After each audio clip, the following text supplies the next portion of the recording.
आज आपण मालवणी पद्धतीचं चमचमीत चटपटीत असं टोमॅटोचं सार कसं बनवायचे ते पाहणार आहोत.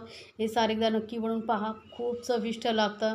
भाताबरोबर एकदम अप्रतिम असं हे टोमॅटोचं सार लागतं. साहित्यही खूप कमी लागतं आणि झटपट होतं. चवीला तेवढं भारी लागतं ना की एकदा बनवलं तर नेहमीच बनवाल. तर त्यासाठी आधी पूर्वतयारी काय करायची बघा. इथे आपल्याला घ्यायची आहे सुक्या लाल मिरच्या, लालवाल्या. तर इथे मी बेडगी मिरची घेतलेली. ही काय असते म्हणजे कलरही खूप सुंदर येतो आणि तिखटही असते. दोन्ही काम एकसाथ होतं, त्यामुळे मी इथे 5 बेडग्या मिरच्या घेतलेल्या आहेत. आणि यामध्येच आपण घालणार आहोत 1 चमचा धणे. आता हे धुवून घेतलेले आहेत मिरची आणि धणे. त्यानंतर यामध्ये पाणी घालायचं आहे. तर कोमट पाणी घातलेलं आहे आणि ह्याला आपल्याला भिजत ठेवायचं आहे. अर्धा 1 तास भिजत ठेवायचं, म्हणजे काय होतं मिरची छान नरम होते आणि व्यवस्थित वाटली जाते, जाडसर राहत नाही. आणि त्यानंतरच आपल्याला घ्यायचे इथे टोमॅटो. तर इथे मी 7 मध्यम आकाराचे असे लाल चांगले टोमॅटो घ्यायचे. यामुळे काय होतं साराला कलर खूप छान येतो. गावठी असतात ना ते खूप आंबट असतात आणि मग त्यांनी सार जे आहे खूप आंबट होतं. त्यामुळे असे हे आपले टोमॅटो घ्यायचे. हे आता टोमॅटो मी धुवून घेतलेले आहेत. त्यानंतर याचं काय करायचं आपल्याला 2 पीसेस घ्यायचे आहेत.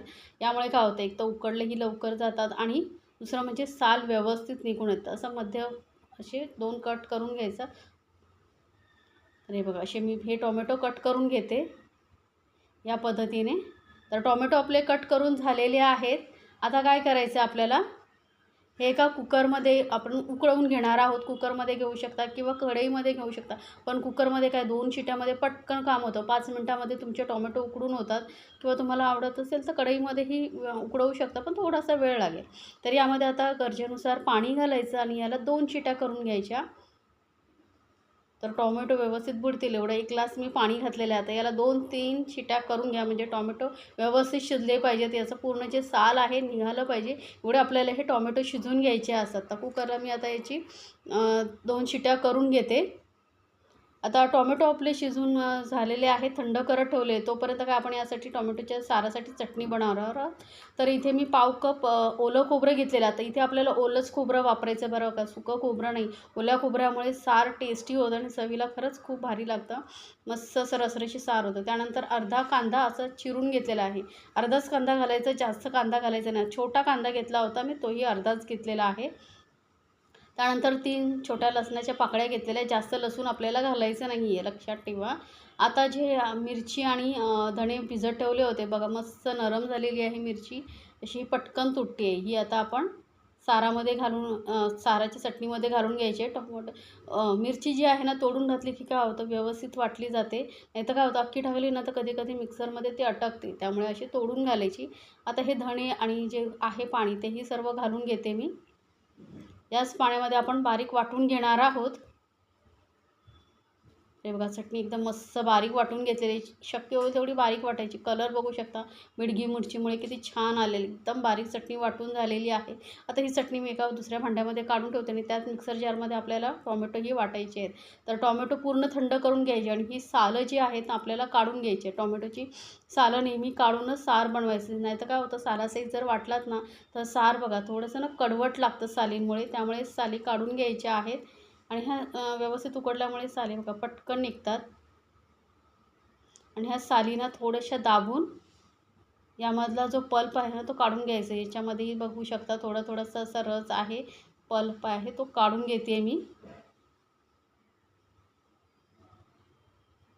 सालं मस्त अशी पिळून घ्यायची आहेत. आता यामधलं सालं व्यवस्थित पिळून घेतल्यानंतर ही सालं आता आपण टाकून देणार आहोत. त्याचा काही उपयोग नाही आहे. तर ही सालं मी टाकून देते. आणि हे टोमॅटो जे आहेत ना त्यामध्ये खूप पाणी आहे. तर काय करायचं थोडंसं हलकंसं हाताने दाबायचं आणि त्यातलं पाणी काढून आपण हे टोमॅटो वाटून घ्यायचे. काय होतं पाणी भरपूर असल्यामुळे आपण वाटतो ना तेव्हा मग ते पाणी पटकन बाहेर येऊ शकतं. त्यामुळे शक्य होईल तेवढं पाणी काढून टाकायचं आणि वाटून घ्यायचं. आणि हे जे पाणी आहे ते आपण सारासाठी नंतर वापरणार आहोत. त्यामुळे ते साईडला आपण ठेवून देऊया. तर ही टोमॅटोची बघा पेस्ट आपली मस्त झालेली आहे. एकदम बारीक वाटून घेतलेलं आहे. आता वळूया गॅसकडे. गॅसवरती आपण एक कढई ठेवलेली आहे. त्यामध्ये तेल घालायचं आहे आणि 1 छोटा चमचा आपण तेल घालूया. तेल चांगलं गरम करून घ्यायचं आहे बघा. तेल गरम झालं की यामध्ये ना आपल्याला 3 ते 4 लसणाच्या पाकळ्या अशा ठेचून घालायच्या आहेत फोडणीसाठी. तर 4 पाकळ्या मी लसणाच्या अशा ठेचून घेतलेल्या आहेत. यामुळे काय होतं जो लसणाचा फ्लेवर आहे ना, फोडणीमध्ये मस्त बसतो. लसूण पूर्ण लाल होईपर्यंत आपल्याला गॅस एकदम कमीवरती लसूण भाजून घ्यायची आहे. गॅस एकदम कमीच ठेवायचा, लक्षात ठेवा. आणि कमी गॅसवरती आपण ही लसूण चांगली अशी रसरशीत लाल भाजून घेणार आहोत. तर बघू शकता आता लसूण ही चांगला लालसर झाल्यानंतर अर्धा चमचा राई, अर्धा चमचा जिरं असं घालून घ्यायचं आहे. चांगलं तळकलं पाहिजे बरं का राई आणि जिरं, नाहीतर काय होतं खाताना असं कच्चं राई जी आहे ना खाताना दाताखाली येते कच्ची. त्याचबरोबर थोडंसं हिंग घातलेलं आहे. आणि आता आपण घालूया खूप सारा कढीपत्ता. कढीपत्त्याचा फ्लेवर खूप छान येतो. आणि जी कांदा खोबऱ्याचं पेस्ट बनवून ठेवली होती ती घालून घ्यायची आहे. 1 मिनिटभर याला असं तेलामध्ये परतून घ्यायचं आहे, जास्त नाही. गॅस एकदम कमी ठेवलेली आहे बरं का, कमी तेलावरतीच गॅसवरती आपण हे टोमॅटो आणि चटणी वगैरे सगळं आपण आता परतून घेणार आहोत. तर चटणी परतून झालेली आहे. यामध्येच आपल्याला टोमॅटोची पेस्टही घालून घ्यायची आहे. आपल्याला हे काही जास्त आपण जसं बाकीच्या ग्रेव्हीच्या भाज्यांमध्ये चटणी परतवतो तसं परतवायची गरज नाही आहे. थोडंसं 1 मिनिटभर परतल्यानंतर लगेचच त्यामध्ये टोमॅटोची पूर्ण पेस्ट घालून घ्यायची आहे. बघू शकता साराला कलर किती सुंदर आलेला आहे. यामुळेच ना टोमॅटोही निवडताना मस्त असे लाल लाल घ्यायचे, म्हणजे काय होतं साराला कलर खूप छान येतो. आणि बेडगी मिरचीचाच वापर करा, त्यामुळे एक तर साराला कलरही खूप छान येतो आणि तिखटपणाही छान येतो. तर आता तिखट तुम्हाला किती हवं आहे त्यानुसार तुम्ही लाल मिरचीचं प्रमाण कमी जास्त करू शकता.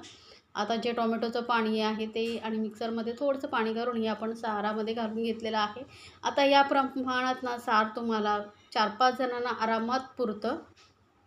आणि सार ना घट्ट जसा म्हणजे खाण्यासाठी मस्त लागतं, जास्त पातळ नाही करायचं. तर बघू शकता किती घट्टसर असं सार झालेलं आहे. आता यामध्ये घालूया चवीनुसार मीठ. हळद वगैरे काही घालायची गरज नाही. हळद घातलात ना तर साराचा कलर थोडा फिक्का होईल, त्यामुळे हळद जी आहे न घालताच आपण ही सार जे आहे बनवणार आहोत. तर साराचा कलर बघूनच तुमच्याही तोंडाला पाणी सुटलं असेल ना, तर एकदा नक्की बनवा. आणि जर रेसिपी आवडली तर चॅनलला लाईक्स, कमेंट्स आणि सबस्क्राईब करायला विसरू नका. सोबतच बेल आयकॉनवरती नक्की क्लिक करा, म्हणजे काय होईल माझ्या नवीन रेसिपीची नोटिफिकेशन लगेचच तुमच्यापर्यंत पोहोचेल. आता या साऱ्याला ना 4-5 मिनटं छान अशी उकळी काढून घ्यायची आहे, म्हणजे मस्त साराला टेस्ट येते. गॅस एकदम कमीवरती ठेवलेला आहे आणि छान असं मस्त असं सार उकळू द्यायचं आहे. थोडीशी घालूया वरून कोथिंबीर. तुम्हाला आवडत असेल तर घाला, नाही घातला तरी चालेल. आणि थोडीशी कोथिंबीर घातली ना की सार टेस्टी होतं. हे बघा आता मस्त असं उकळलं की आपलं सार झाला आहे तयार. गरम गरम राईस बरोबर, बाकी भाजी वगैरे काही नसली तरी चालेल, सार भात खाऊ शकता. एवढं जबरदस्त टेस्टी लागतं हे सार. तर बघू शकता आपलं सार झालेलं आहे तयार. गरम गरम असं हे सार आपलं तयार झालेलं आहे खाण्यासाठी. तर मी ह्या पद्धतीने डेकोरेट केलेलं आहे, जे दिसायला सुंदर दिसते आणि चवीला एकदम भारी लागते. तर नक्की बनवा. आणि मला सांगायचं बरं का तुम्हाला ही रेसिपी कशी वाटली. अशा छान छान रेसिपीसाठी आपल्या चॅनलला सबस्क्राईब जरूर करा. तर सार बघू शकता मस्त घट्टसर असं झालेलं आहे.